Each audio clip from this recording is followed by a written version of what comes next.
할렐루야. 오늘도 참으로 좋은 날입니다.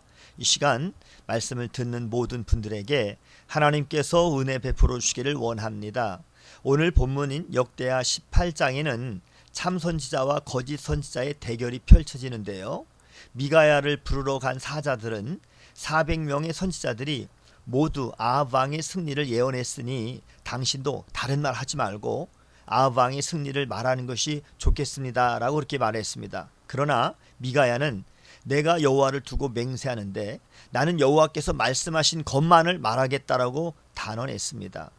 미가야가 아합 왕 앞에서 14절에 올라가서 승리를 거두소서 그들이 왕의 손에 넘긴 바 되리이다 라고 대답을 하였지만 이 말은 다분히 냉소적인 말이었습니다.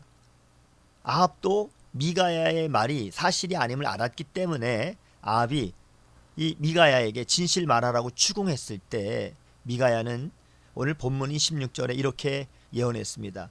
내가 온 이스라엘의 목자 없는 양처럼 산 위에서 흩어지는 것을 보았는데 여호와께서 이 백성들은 주인이 없다. 각각 평안히 자기 집으로 돌아가게 하라 라고 하나님께서 말씀하셨다라고 왕에게 말했습니다.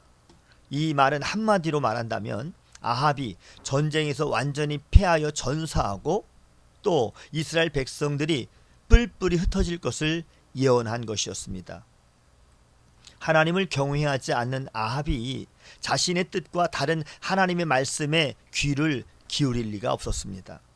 하나님의 말씀을 거부하는 자가 곧 악인인 것이죠. 400명이 승리를 점치는 상황에서 최고의 권력자였던 아합 왕에게 이런 말을 하기란 결코 쉽지 않지만 그러나 미가야는 하나님의 말씀을 담대하게 전했습니다. 대세를 따르는 400명의 거짓 선지자들은 충분한 지식을 갖고 있다라고 착각하였고 또 아합 왕도 마찬가지여서 미가야의 예언을 더 이상 들을 필요가 없다라고 하는 태도를 취했습니다. 미가야는 많은 선지자가 승리를 장담한 것과 또 아합 왕이 자기 말을 듣지 않는 이유를 아합에게 상세하게 말을 하였는데요. 천상회의에서 결정된 내용으로 한 영이 거짓말하는 영이 되어서 아합의 선지자들 입에 있어 거짓을 예언하게 하였고 400명의 선지자들이 모두 거짓을 예언한 이 거짓말하는 영에게 사로잡혔기 때문에 이렇게 거짓 예언을 했다라고 말했습니다.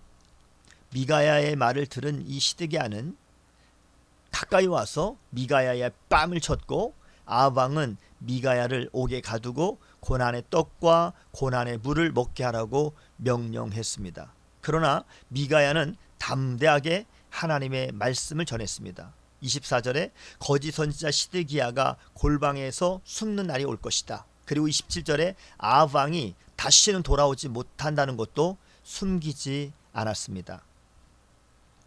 하나님의 진리는 숫자의 많고 적음에 달려있지 않습니다. 참 선지자는 강하고 많은 대적 앞에서도 두려움 없이 담대하게 말씀만 전하는 것입니다. 이 시대에도 사람들의 눈치를 보지 않고 세상의 흐름에 굴복하지 않고 참 하나님의 말씀만을 전하는 참된 목회자와 성도들이 되어야 하는 것입니다. 하나님 외에 다른 것에 마음을 빼앗기면 하나님의 말씀을 바르게 전하지 못합니다. 따라서 언제나 하나님만을 바라보는 훈련으로 큐티를 통해서 말씀이 생활화되며 성령의 충만함을 받아 하나님만을 사랑하는 영성으로 날마다 채워져야 하는 것입니다. 미가야 선지자가 참된 선지자로 하나님의 말씀만을 전하고 사람을 두려워하지 않았던 것처럼 오늘도 참된 선지자의 자세로 승리하는 성도 모두가 되시기를 주님의 이름으로 축복합니다. 샬롬.